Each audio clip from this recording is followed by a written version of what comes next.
CST déjà l'un des matchs de l'année qui va avoir lieu ce soir en Ligue des Champions. Le Paris Saint-Germain et son armada offensive composée de Neymar, Mbappé et Messi va affronter l'une des équipes les plus redoutables du continent, Manchester City. Une rencontre à suivre à partir de 21 h sur Canal+ et au cours de laquelle on pourra se rendre compte du talent de l'équipe dirigée par Pep Guardiola, qui a longtemps galéré avant d'atteindre les sommets européens. Racheté par des fonds venus d'Abu Dhabi, le club est depuis une dizaine d'années l'un des plus riches d'Europe. Ce qui lui a permis de faire venir des joueurs de haut niveau, à l'image du milieu de terrain camerounais, Yaya Touré.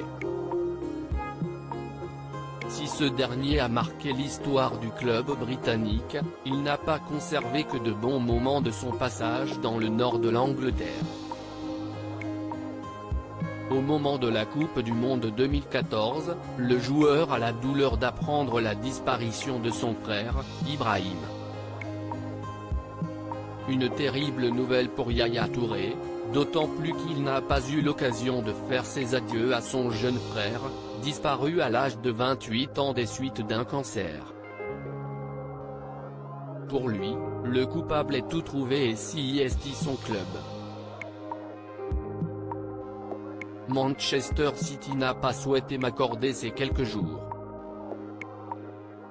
Je suis allé célébrer dans la foulée le titre de champion à Abu Dhabi, alors que mon petit frère s'éteignait dans son lit, explique-t-il dans France Football en juin 2014.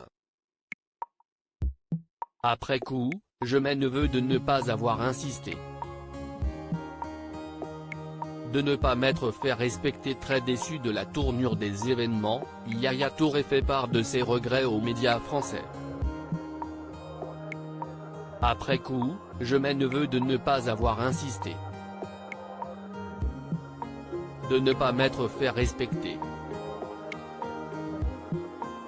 Pourtant, mes dirigeants savaient bien que je souffrais dans ma chair depuis quelques mois de voir la santé de mon frère décliner, ressasse-t-il. Visiblement, la situation s'est arrangée entre le joueur et son club puisqu'il est resté à Manchester City jusqu'en 2018.